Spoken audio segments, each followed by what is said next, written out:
Magandang araw po sa inyong lahat. Ayan po, no. Papunta po tayo ng Calabarzon. Anong ibig sabihin ng Calabarzon ay Cavite, Laguna, Batangas, at ano ba yon? Luzon ba? Tama po ba? Ayan, bahala na po kayo. I-search nyo na lamang po. Nakasakay po ako dito sa bus papunta sa Calabarzon. At ito po ay biyaheng PTEX. Ayan, na-discover ko na nga po pala. Hindi na po masyadong mahirap bumiyahe ngayon. Hindi kagaya ng mga millennials, siguro mga 10 taon na ang nakaraan o 15 taon na ang nakakaraan. Ang hirap-hirap pong bumiyahe ng malalayong ganito. Minsan 3 palipat-lipat na sasakyan. Isang jeepney, tapos 2 bus, ganyan po. Ganyan po kahirap at minsan 5 oras po ang paghihintay.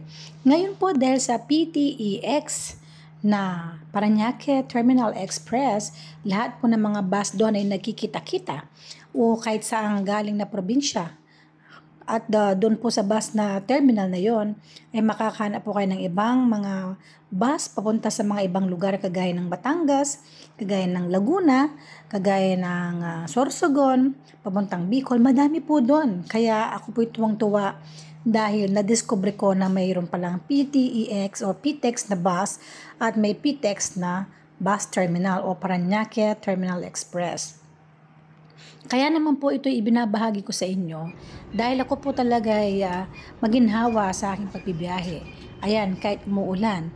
Noon, kapag umuulan, tapos kailangan mong lumipat ng bus, mahihirapan ka pa. Samantalang ito ngayon, diretso na po ng Parañaque Terminal Express. Siya nga po pala, hindi po ito sponsored ha.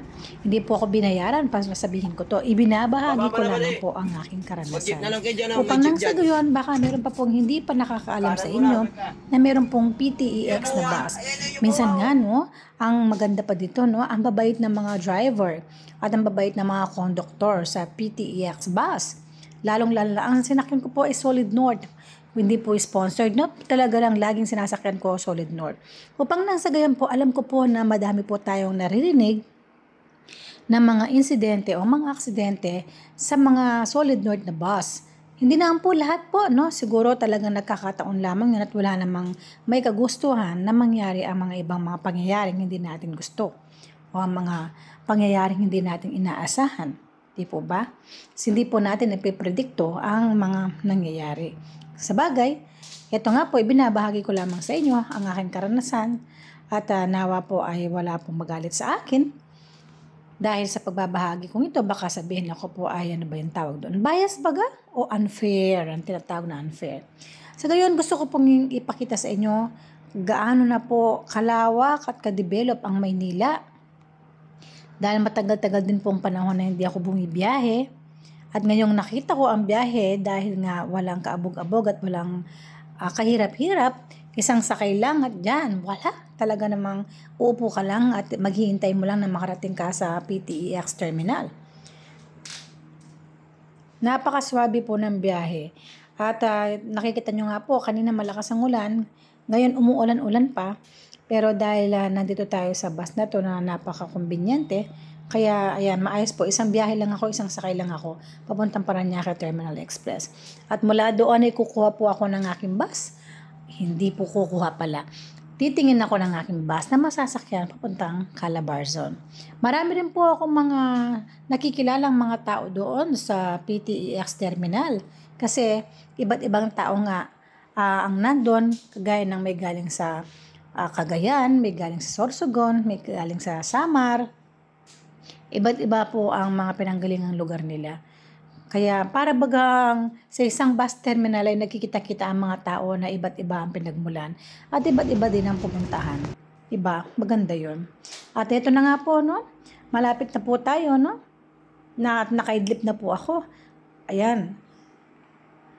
Bumababa na po ang mga ibang pasahero. Ugali ko na po talaga ang magpahuli upang nang sago hindi ako makikipaggitan. Ito na po ang PTEX o Parañaque Terminal Express na paborito kong terminal. Dahil kumbinyente, may upuan at ayan pa, seguridad. Sinecheck po ang mga seguridad at sinecheck po tayo. Meron pang scanner dyan upang makita o malaman kung meron po tayong dala na hindi dapat.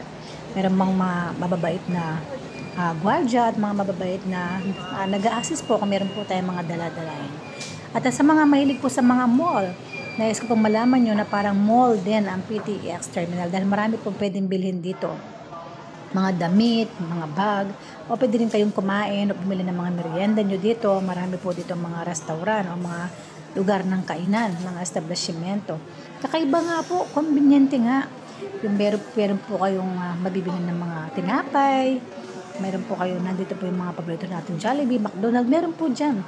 Inuulit ko po, hindi po ito sponsored. Ito po ay talagang binabahagi ko lamang. Napaka-conveniente po at sa mga tao na walang dalang cash, meron po ATM machine dito. At hindi lamang yun, uso na ngayon ng GCash.